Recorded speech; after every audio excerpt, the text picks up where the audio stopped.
Hi, everyone. Welcome to day 2 of the National Small Nonprofit Summit. Thanks for being here. My name is Kiara Frechette, and I'm the Director of Nonprofit Programs here at Spur Local. As we get started with today's session, we'll be using a worksheet alongside with this recording. So go ahead and if you haven't yet, please download and have ready your goal setting worksheet. In today's session here, we'll be talking about goal setting, really the strategy behind the work, how the work gets done. I'll be covering how to determine your focus, set your goals, prioritization of goals, and how we ultimately get that work done and we manage the change that comes with goal setting. It's going to be a packed hour, so we'll go ahead and get started. Now, first, I want to start off with determining our focus. I'm not going to spend too much time here because our focus today is really how do we determine where to spend our time. But if we are goal setting to start out with here, I like to start, whether you have goals already in mind or are looking to start goals, they probably fall into these 4 buckets. So as I ask you maybe about goals that you have top of mind for your organizations, they likely fall into the buckets of programs, resources, people, and storytelling. And like I mentioned, we won't spend too much time here on the types of goals that we can set because we're really thinking about how do we actually get the work done. But I like to start here because I think it's really important just to be thinking about the context of the goals that we're setting. Or if you don't have goals set and you're really coming to today's session to hear a little bit more about the types of goals you could be setting for your organization, here are some big buckets. When we think about programs, we're thinking about what are we doing to make a difference in the community? Could we be doing more of? What could we be doing differently? We're really thinking about the mission of our work. What are we doing? Why do we exist? When we think about resources, we're thinking about what do we need for our programs and operations. So these are goals around development and fundraising, bringing in money, volunteers. How are we getting that support, whether that's volunteer staff, and how are we thinking about our finances? How are we thinking about operations? As we think about people, this kind of goes alongside resources, right? People are resources. People are the reason we do the work and that we're able to do the work, the theme of this year's summit. But when we think about people-based goals, what do we do to engage our internal stakeholders, staff and board? How do we manage our staff? How do we manage our board? And how do we engage folks in the day-to-day? And then finally, you probably have goals around storytelling. How do you share your work with others? How do you get new supporters? Again, that can go along with resources because ultimately to bring in dollars, bring in donations, we're telling stories. We're telling people about who we are and what we do. So as you think about this, there's a lot of things that can be top of mind. These are the big buckets. You may have more. You may have things that fall into these, cross-cut a couple different categories. But as we think about this, it's important to think in the context of these different categories just to start to narrow down, where do we want to spend our focus as an organization? And when we think about setting goals themselves, these are the big focus areas. When we thinking about goals themselves, we really see that goals come from 3 different places. Or maybe 4 here. They could come from other places. But when we think about it, we're thinking about the primary places. And that's opportunities that have arisen, challenges that we're facing, and our dreams/fears. So when we think about opportunities are something that can move our work forward or organization forward. These are sought after, they're surprising, they're often time limited. So as we think about this, we're really thinking about, when we think of a time limited, an opportunity being time limited because maybe it's just come across your plate because someone has reached out or a foundation has reached out with specific funding, or there's opportunity to be featured somewhere. So immediately you have a goal to accomplish that, right? What we recommend here is if you find that a lot of your goals as we go through today's are really those opportunities, you want to check that mission alignment. It's very easy as opportunities come up for us, especially in the initial years of our organization, to want to follow those opportunities, right? And that can be good, but also we want to make sure that those opportunities align with our core why we exist, our core mission, our values, our vision of our organization. Another place that goals come from are challenges. So this is something that's going wrong or not going as well as you want, and these require intentional actions. And these can be both systemic or short term. So we think of goals we may have around increasing funding, maybe because a challenge we have is being able to budget for the full year, or budget year round. Really, all of our donations come in at end of year, makes it a little bit tough for us to predict our operations throughout the year. Maybe a challenge is that the workload, there's so much to do that we need another person. So we're thinking that's kind of systemic. That's something that we need. Short-term challenges could be around a specific project or program, pretty immediate fix, but we're setting goals around what do we want to do in that area because of the challenge we're facing. And the other way that we set goals is really around our dreams and fears. So this is something we've thought about, the community's raised, or something that we want to get or avoid. Usually you're not currently working towards these directly, but these are those kind of one-day goals. So these are the pieces, maybe when you founded the organization or first started the organization, you were really excited to do this one day because you see the possibility in the future of that. So we have a goal one day to expand to maybe 3 more cities or 3 additional locations, or we have a dream to make our model replicable in any city nationwide. Maybe you have dreams around the depth of your programs, but it's not necessarily something you're working towards right now. It's not an immediate goal, but it's something you're thinking about for the future. So as you do this, as you're determining really where you want to focus your time, it's good to have a mix of both of these. You want those things you're really excited about, but also like to just share this because if you're thinking about setting goals, if you're coming into today's session, not having necessarily any goals in mind, and your goal with this, the goal of the session for you is to really set these goals, then you may want to start thinking about what opportunities exist for you, what challenges exist, and what are some of your dreams for your organization. I won't spend too much time on these next slides, but I'll just share them here. But if you're continuing again, if you're coming into today's session wanting to set those goals and you haven't already, just have a couple slides here with some additional questions that you can ask yourself, kind of doing that organizational reflection.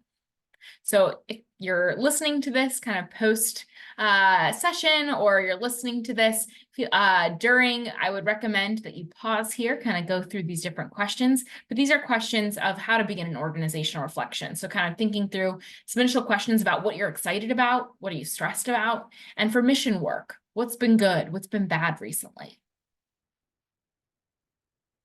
I also will share some questions we have here as we're thinking about it on program reflections. So if you feel like nothing's really coming out for you in that initial reflection, you may want to pause here and go ahead and go through some programmatic reflection notes. These can be related to scope, could be related to impact, or some questions related to growth.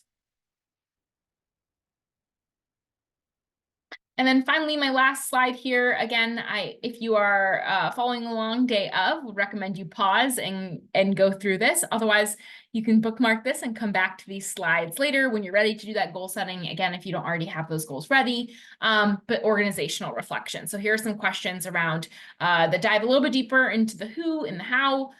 So thinking a little bit again about resources. So that's money, awareness, and people.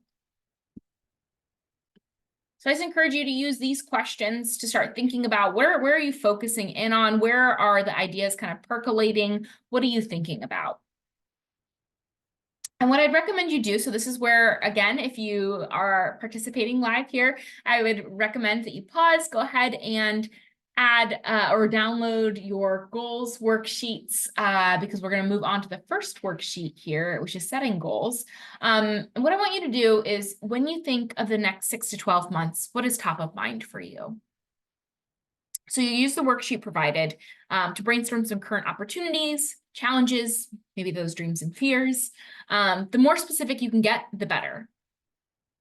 So you'll pause here, take a couple minutes, go ahead and use the worksheet, download it. You should be able to type right in or write it in if you printed it out and work through this brainstorm. So 6 to 12 months, what's top of mind for you? If you need to go back, you can always rewind and go back to some of those guiding questions. If you're not sure what those opportunities, challenges, or dreams are, and you want to do a little bit deeper digging, you're more than welcome to, of course.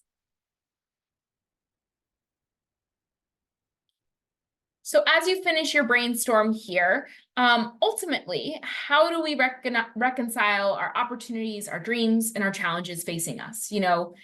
How do we know where to start, right? How do I know if an opportunity is worth time to put into versus a challenge that we're currently facing? And how do we make time for those dreams when I feel like there are a lot of challenges coming up for our organization? So ultimately, the big question is how do we measure these against each other, right? And this really comes down to using some prioritization tools that we'll suggest today, such as the urgent versus important and the payoff matrix. So using some tools to kind of dive a little bit deeper and think about those goals. and then also understanding our own time and our staff capacity.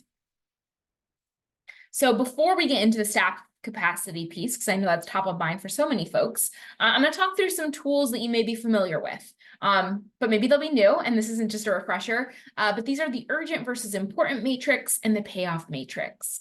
And I like to start here with tools before we get into staff capacity as we determine where to start and where to prioritize, because depending on where we want to focus using these goals or these matrices is really where we'll potentially need to find that capacity. But you might also decide as you're going through today that you're really resonating and enjoying using the tools for determining staff capacity. So if that works for you, you're more than welcome to go there. But for the sake of today's presentation and this session, we're going to start off with some tools. So you have your goals ready. You're thinking about all the possible goals you have, kind of what's top of mind for you as an organization. What I'm going to go into next are some tools to start thinking about where should you focus your time, and then from there we'll start talking about how to think about staff in that context. So the first tool here is the urgent versus important matrix. So again, this is somewhere where you will pause, go ahead and take a look at that brainstormed list you just did on your worksheet, and you'll go ahead and you'll pop those different brainstormed ideas around challenges, dreams, opportunities, fears into this matrix. And what you'll do is you'll place them according to how urgent and important it is for your organization on the matrix. So you'll see, low importance to high importance and low urgency to high urgency. So where do these different brainstormed ideas fall onto this in terms of urgency and importance?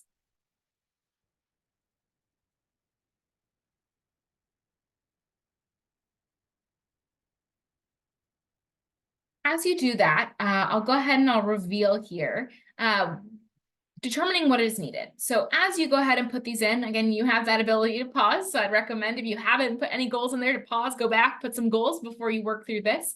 But you can see how this really plays out in determining what is most needed.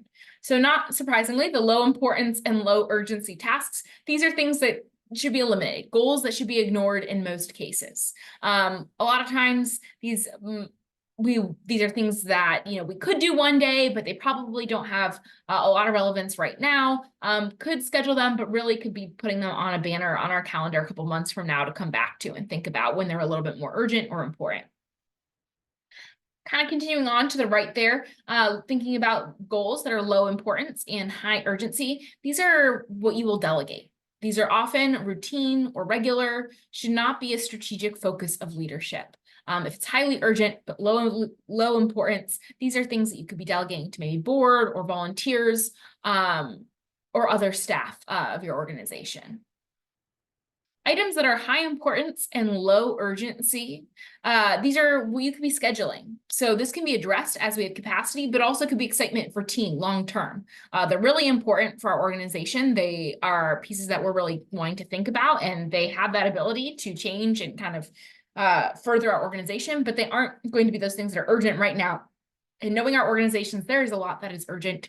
So these are things we're scheduling. We still top of mind. We're putting it out maybe a week from now, a month from now, but we're thinking about when we have capacity to be able to do this. And then finally, you have the high urgency and high importance. Not surprisingly here, these are the things you need to prioritize and do. As we're thinking about this, there are strategic goals that need to be included now.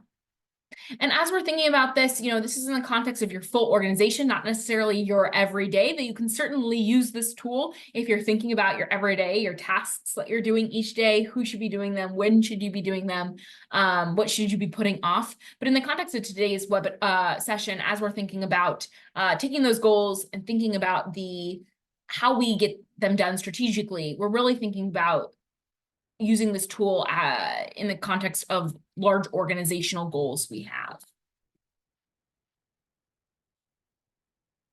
So as you'll see here, the most important pieces here are the ones that are in schedule, do, or delegate. Again, we're going to eliminate anything that's at low importance, low urgency. So the next thing you'll do here is you'll move to the next part of the worksheet, which is categorization of the goals. So what you'll do is you'll go ahead, again, you'll pause me here and map out what is falling into the categories of schedule, delegate, or do. And you'll fill out this chart that's on the worksheet. So looking at what you listed, categorize your goals based on their primary focus below. We're eliminating anything that fell into eliminate, that low urgency, low importance, and we're going ahead and we're putting in anything that is schedule, delegate, or do. As you do this, want you to consider, are you seeing any trends? Is there any category of needs or goals that the majority of your goals and focus areas kind of fall into? Are these things that are all schedule? Are these things that are all do? Are they all delegate? Are there any trends you're kind of seeing either in the bucket of work they fall into or the type of goal they fall into? I'll also say, have you considered, is it a spread? Is this intentional? If it's not intentional that all your goals fall into programs and there are no goals in no other space, you may want to go back and think about where you might have a blind spot. And that's where you may want to go back into those questions we did at the beginning to think about, okay, if I only have goals around programs, what should I be thinking about when I'm thinking about fundraising? What could I be thinking about when I'm thinking about communications or organization? So recommend, if it's not intentional, if you're seeing all the things that are urgent falling in one of these buckets, if that's not intentional, then you may want to go back and go ahead and consider it, kind of start from the beginning here and thinking about some other goals you could be setting. The other matrices that I want to show off matrix here is the payoff matrix.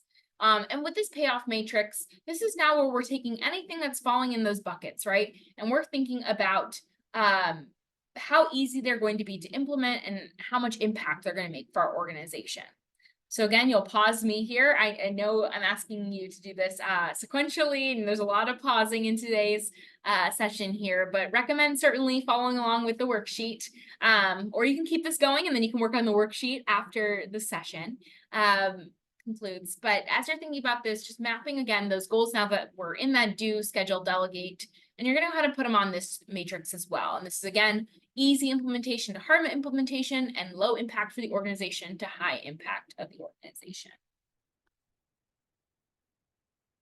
And as we think about this, really helps us decide what to do and where to spend our time. So we've already thought about what's most urgent. And from that, we're deciding what's going to have the highest payoff for our organization. The pieces that are those easy to implement, low impact, those are our quick wins. It's not hard to realize, but will not be a major significant difference. It's good for giving a sense of progress. It's great to have some quick wins if our team is feeling burned out and we need to get that motivation up. Anything that's at low impact, easy implementation, get that ball rolling, right? We already know we need to do it or schedule it or delegate it, but these are the pieces that are those quick wins.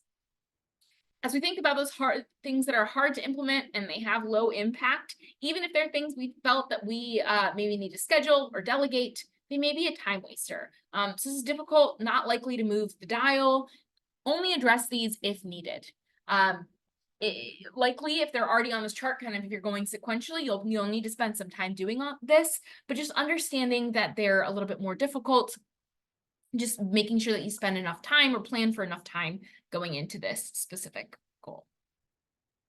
As we think about what is easy implementation, high impact, this is a major opportunity. And we don't get many major opportunities, but these are possible and important. So we want to try to prioritize these chances. So if something is coming up as urgent and important and it's easy to implement and it's high impact for our organization, we should be following that. They're a little bit more impactful than that quick win, but they also give that sense of progress for our organization, are able to move things forward. And then finally, those special efforts.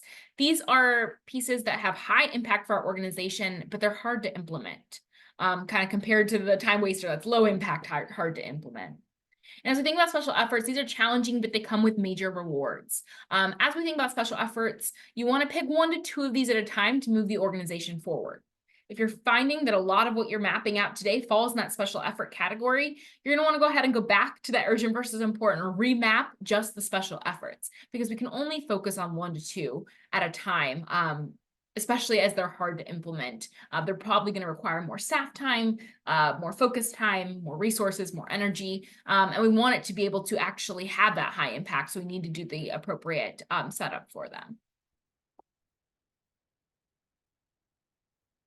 So these are 2 tools to use as you're thinking about, okay, I have my goals. Where do I go? What's the strategy behind figuring out what comes next? One way is to use those two tools and kind of map out your goals. Another way is to really just be thinking about how the work gets done, right? And this is staff capacity. So as we think about this, again, we'll have two worksheets that I'd encourage you to use alongside this portion of the session, really because as I'm talking about the different principles and ideas and topics related to goal strategy, it's always more impactful if you're applying this to a situation at your organization and thinking about a specific instance. So as you think about this, would recommend, again, pausing here and downloading, making sure you have that goals worksheet, and moving on to the organizational chart piece. Because the first piece of understanding where staff capacity is going or what staff are working on is collecting the data. So you're going to want to note what's needed to run your organization in terms of those big buckets of work, right? The development and comms, programs, operations and management, other, so that might be board, finances, etc. If you aren't sure what's needed, would recommend that you start with a time assessment and note where either your time or your staff time is going over the course of the next 3 weeks. So you can surely use, there's a lot of tools out there for time assessments. You're welcome to use this template as well. But as you're thinking about this, the first thing you'll want to do as you think about capacity, as you determine where to focus staff time, is really thinking about what is needed to run the organization. From there, you're going to want to analyze. So we've collected the data, now we're analyzing. So within the different buckets of work, you're going to want to note who at your organization is currently doing this work. If everything is falling on one person, this is where we're going to want to focus, and we're going to want to determine how do we move around those goals and the work so that one person isn't fully responsible for this. And I'm saying that within the context of as we're doing this analysis, if we're doing this analysis with others, this is really what we're focused on. Again, who at the organization is currently doing the work. And that's what we're focused on.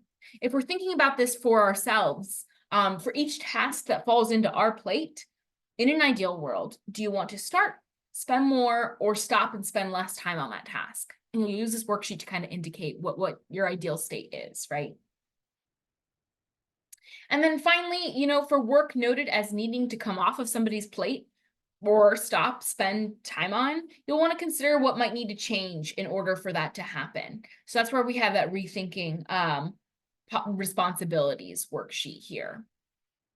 So as you go through this, would recommend taking that time, either thinking about it from that staff context, who is responsible, do they need to start or spend more time or spend less time or stop something, and thinking about yourself, where do you spend your time, and what do you want that to be in an ideal world? And then from there, we'll go into rethinking, okay, we have these tasks, we want to spend less time on certain things. How do we actually go about spending less time on them? Because ultimately, maybe we're the only ones in our organization, or we only have so many staff members. So you'll see this worksheet here, and I'm going to talk through a couple different things, because ultimately it comes down to potentially increasing our staff capacity through hiring or using volunteers or using consultants, and thinking about it in different ways. So first I want to start here, just types of hiring. So if we're ultimately on this worksheet and we've realized that this is an ongoing project, we know exactly what's needed for somebody else to take this on, and we have the ability to hire, or are clear on what it would take to bring this person on, and we're kind of working towards that.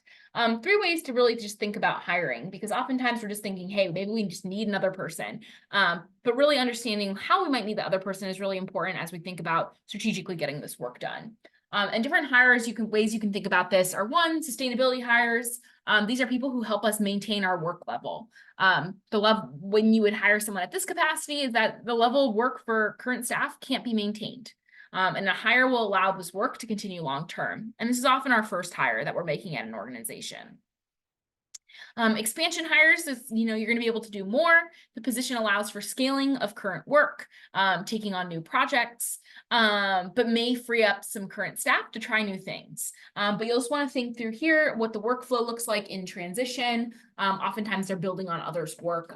It's not someone who is just continuing that work. And then we have catalytic hires, which is someone who starts something new with the organization. So maybe it's that first development staff member or the first person that you're hiring to do programming. This adds a role or a function to the organization, opens those opportunities, But as you think about this, you'll just want to consider cash flow because it is something new for the organization. Likely it's something you're going to want to test out, and you're not necessarily sure how it's going to work out all the time. So just thinking about what that looks like.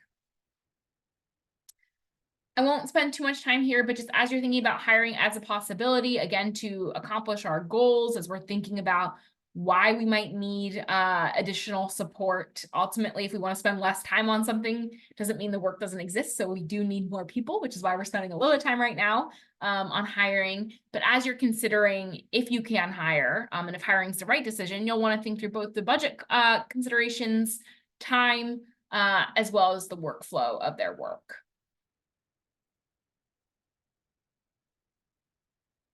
And I want to touch on a couple different types of hires to consider, again, as we're thinking about this in terms of resources to accomplish our goals. So as we think about full-time folks, these are dedicated support staff. This is the largest cost at most organizations. It's a large investment, but also the best return in a lot of cases. As you think about making a case to your board, there's a lot of cases you can be made in terms of impact, savings, revenue. People who are dedicated to our organization full-time have the time to perform on their role, and they're able to get the work done.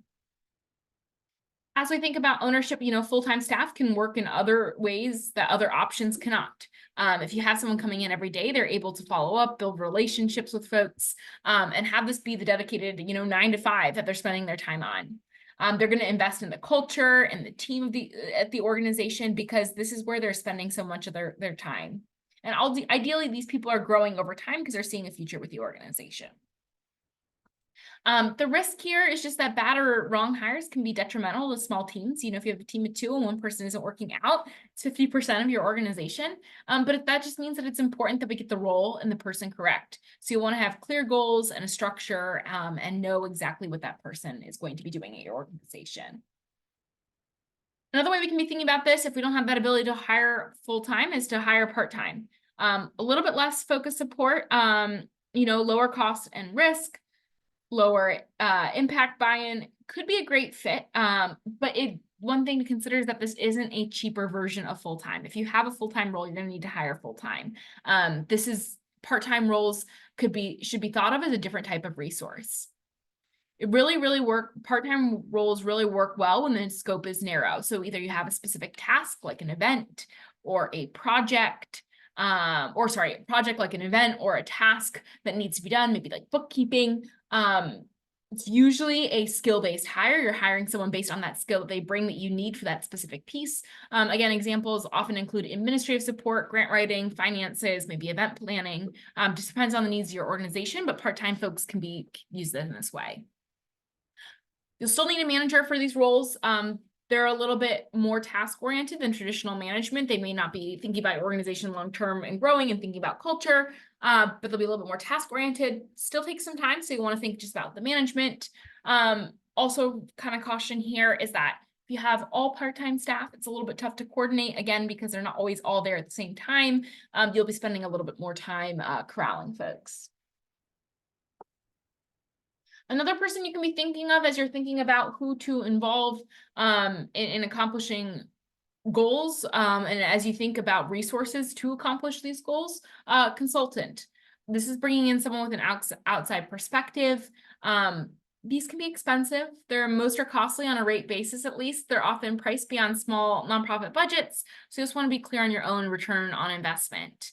The great thing here, though, is that they can offer unbiased opinions and sometimes can see things you don't. So as you think about this, you'll just want to be thinking about too, that what is the need? Is this a long-term or short-term need? If it's long-term, you're probably going to want to think about part-time, full-time, or volunteer. If more than 2 years, the engagement should hire staff instead. Really what I want to do here is focus on capacity adding. So it was what they're doing, able to free up your own capacity to do other things. If so, and it's short-term enough, go ahead and hire a consultant. And then finally, volunteers. And this is really where we can get advocates to help. And this is where a lot of folks start. And the thing here is that this is great because it's the lowest cost option. It's free, right? only option we could possibly have to start right away because we don't have to do that hiring. But it still requires time to manage, and there is a small bit of an opportunity cost that exists. And that just comes in the form of reliability. And the biggest challenge of giving volunteers real responsibility is that they all are ultimately volunteers for the organization. They're not hired. They're not employees. And so this is something that they're doing on their own time because of their own interests. This isn't a binding contract. So it does require trust, engagement, and usually that pre-existing relationship is going to work well and be something long-term and impactful. As you think about recruitment, just the challenges here is just a little bit challenging to find folks who want to fully commit right away, unless you already have that personal connection. We're not necessarily going out there and asking, hey, can we get a volunteer bookkeeper for the next year, and someone taking us up right away if they haven't already been a part of our organization or been introduced to us. If not, you'll need to give smaller roles and build up to that real responsibility, which takes a little bit of time. So if we're using that bookkeeper example, we don't already have someone in our network that has that. We'll want to maybe start out with smaller tasks that we're using that volunteers for, building up to that major ask. As you think about this, we'd recommend certainly if you're using volunteers for more admin, more skills-based style work, you may want to create job descriptions for these volunteers. So as we think about this, these are kind of the two big, as we think about prioritizing goals and thinking about where to focus our time, we're using both tools such as the prioritization tools, and then also thinking about our current staff capacity and potential to add additional capacity. The next piece I want to move on towards is achieving the goals. And so we'll talk a little bit about achieving goals and adapting to change, and then we'll close out today's session. So as we think about achieving goals, really as you plan our actions around goal achievement, a couple different things come to mind. One is that timeline. So limiting number of major goals, right? Those, as we were plotting them on that payoff matrix, to 1 to 3 at a time. You want to focus and have attention towards these goals. So you think about resources, you're going to want to be thinking about, will resources need to be shared, or do collective needs of goals extend beyond available pool? Do we need to go back to those goals and find additional resources, whether that's people or money or a specific item that we need, experience that we need, that we don't currently have. Thinking about, when we're thinking about goal achievement, we're thinking about the people for these goals. You know, who is leading versus supporting different goals, and how many is one staff facing? One of the things we see a lot at our small organizations is that a lot of goals fall on 1 or 2 people at the organization. So thinking about, if we're doing that, is that sustainable for our organization? Is that going to lead to success? If not, we're going to need to go ahead and dial back and prioritize a little bit differently. And then finally, you'll want to very short and long goals, hard and easy goals. Again, great to go refer back to those matrices, because you can see, you know, that implementation versus impact. You can see urgent versus important, and really vary what staff are working on. As we think about accountability, which is an important part of goal achievement, we're thinking about, how do we make sure that action is being driven forward? And ways to be thinking about this is really thinking about milestones. So setting specific goals that are attainable in the next 12 months that'll build toward those bigger goals. If we're setting some of those major goals, or pursuing some of those strategic opportunities, we're thinking about what do we need to do in the next 6 months to be able to get to that in a year.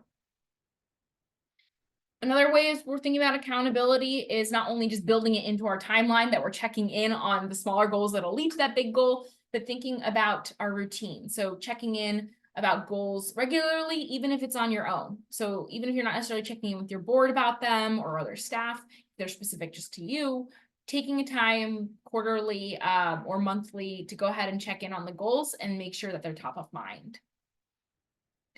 As you think about, you know, when you first start out or as you're checking in, just taking time to look at what resources do you need, either tangibly or intangibly. Is there any experience you need to be able to accomplish this goal? Is there any relationship that you need to be able to accomplish this goal? Do you have to be introduced to someone, right? Or is there a specific training that you might need to take, or access to something, a document or a network? So thinking about, what do you need tangibly and intangibly? And then finally, as you're doing this, right, we've set those milestones, we're checking in on them. We know what we need.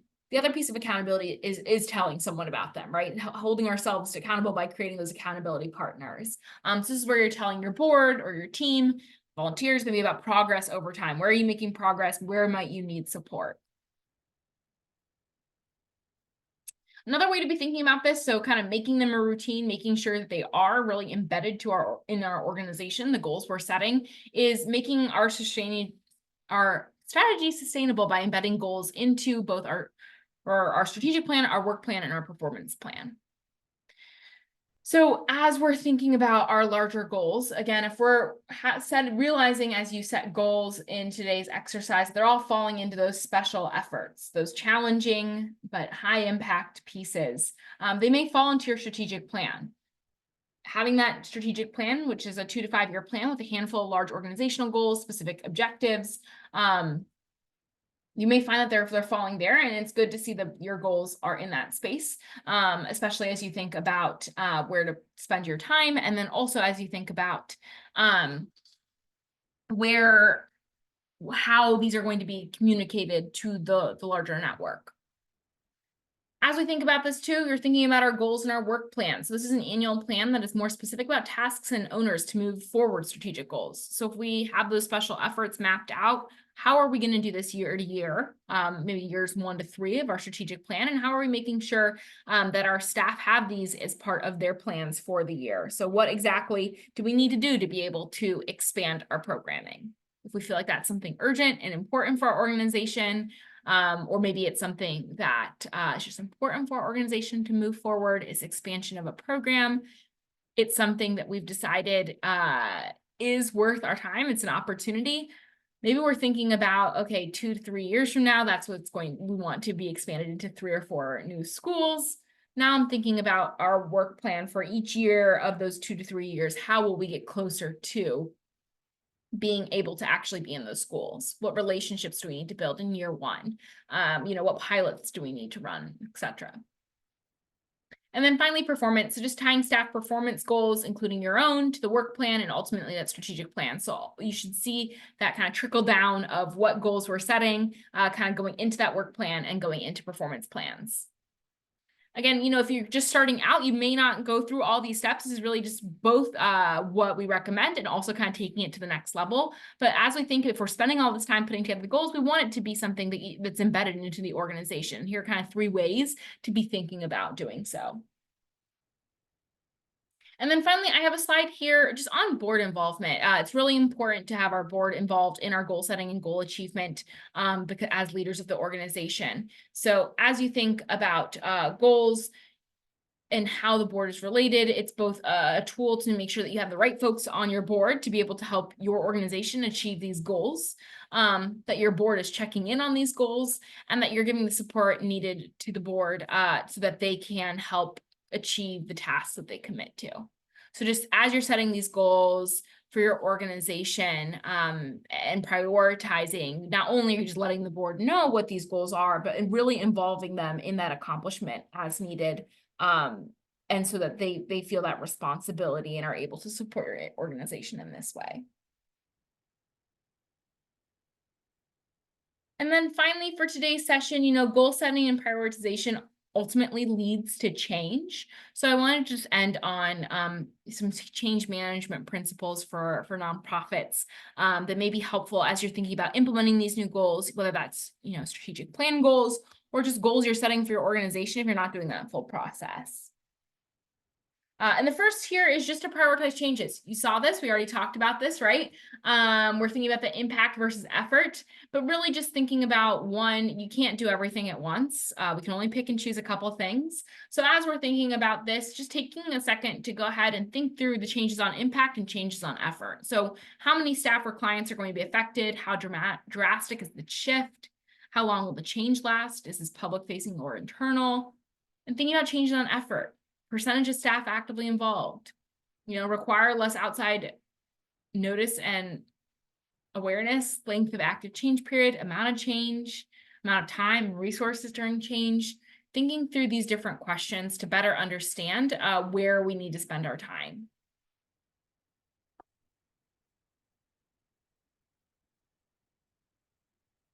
So as we think about this, you just have to prioritize as we're thinking about change management. We can't just do everything at once, but also to think about who's going to be impacted. So not only are thinking about what we're actually doing and limiting ourselves, but thinking about who will be impacted, both directly, indirectly, who's responsible, and who's invested. So as we think about the folks who are most directly impacted by a change, you're going to want to engage these folks at your organization early and often. These should be among the first to know. You're having frequent communication with them. You're giving them support during the change process, and making sure that you're getting feedback during and kind of post-change, post-implementation. As we think about who is, indirectly impacted, you'll want to make aware that the change is happening and train. So these are other staff who may not be directly involved, should know what's on colleagues' plate and how to leverage that change moving forward. If you're changing a program, consolidating, merging, whatever that might be. Those that are responsible are the folks that we're informing and updating. They're ultimately responsible for the change success. So ensuring that they know what is happening and have those regular check-ins. These are the people who are going to be usually leading that effort. And then finally, invested, downstream stakeholders like donors or clients in some cases, you want to give a heads up if a change impacts the value they get from the organization. So as they're invested, you want to avoid surprises. So just really be thinking about not only internal change, but who else might need to know if they're going to be affected and in what way. So not only who is going to be impacted, we're also thinking outside of that scope, going a little bit deeper, thinking of individuals, considering the change in context for each stakeholder. So taking time to consider, the pace of change. If you find that you are implementing new goals or implementing something new at your organization, and maybe there's some hesitation or pushback, really just taking some time now to reflect on some of these questions here. But what has happened in terms of pace of change, and then what has changed, with whatever you've implemented in terms of effort. As you think about pace of change, change saturation and burnout can be caused by a couple different things, but, multiple strategic changes at the same time, 3 or more small changes at the same time. It could also be a constant history of change that doesn't involve breaks, so nobody's able to rest at your organization. If you're noticing, if I'm saying those and you're nodding your head like, oh yes, that's what's happening, you may want to take a minute to pause your organization, kind of go slow to go fast, but really think about ways to slow down that pace. And as you think about effort, if thinking about effort in terms of the amount of the time change the period will last, amount of work per week on implementing change, stress related to risk of change or uncertainty, which certainly exists, and time to learn new skills needed to implement change. If there's a lot on each of these, you have a short amount of time, a long period of time, there's a lot of work, a good amount of uncertainty, it's going to take some time. You want to build that into your timeline of change or goal implementation, to kind of mitigate kind of running into an effort-based challenge. As we think about efforts, they shouldn't add more than 4 to 6 hours of work per week. If it does, you want to be dramatically offloading normal tasks, or thinking again about that staff piece, going back to who we might be able to put on, or who might we be able to bring on to people's onto our team. As we think about communicating change here, we're thinking about talking about what's known, unknown, and next steps. A lot of times when we see pushback against change, there are a lot of unknowns. So making clear to the team what is known about this change process, beginning from that place of calm and knowledge to make your team feel safe in what they know they're doing, as well as on unknowns. Honestly address any expected pain points, any uncertainty that exists. Thinking about how will the work stay uploaded, taking feedback, hearing concerns, thinking about what can you address when you are implementing a new goal or change, and making time to talk, one-on-one or in small groups about this change, if possible, to hear from folks on your team. Ultimately, you want to end all change communications with clear next steps, create that sense of action, celebrate those small wins and milestones, and give indirect and above stakeholders something to do as you're thinking about why you're telling them what you're telling them. And then finally, as we're thinking about this, as we're thinking about that goal implementation, as we're thinking about actually getting this work done, right? We need folks on board, but we also need to be able to support them throughout and make sure that we can follow through on what we're hoping to achieve. So helping our team manage through active stage of change. And that's through feedback, setting expectations, and providing that clear path forward. So that was a lot that we covered here. I know we went from all the way from setting those goals, focusing in on our goals, determining where to focus strategically in terms of our organization and in terms of ways to be thinking about staff and potentially adding staff, to also thinking about implementation and how to manage the change process that comes along with adding goals. So as a quick wrap up here, as a recap, one, as we're thinking about next things to do, one, I covered a lot here today. You'll want to not only prioritize your goals, but prioritize what you want to take away from today's session. If you pick one or two things to do, that is a success. We're not going to do everything all at once. That would be a lot. So first thing here is prioritize. So use that urgent versus important payoff matrix and staff capacity to determine where to prioritize and what options exist for your organization. 2, embed. Once your priorities are determined, embed goals into work plans and get staff and your board involved. It's not just you having to accomplish these goals. And then finally, manage. Goals bring about change, so you want to build in systems of management and systems of accountability into your goal setting process. So with that, that's the end of this session. Again, would recommend going back, downloading that worksheet if you haven't already done so, working alongside that. If you have any questions, feel free to reach out to a member of our team and we'll get back to you in the next week.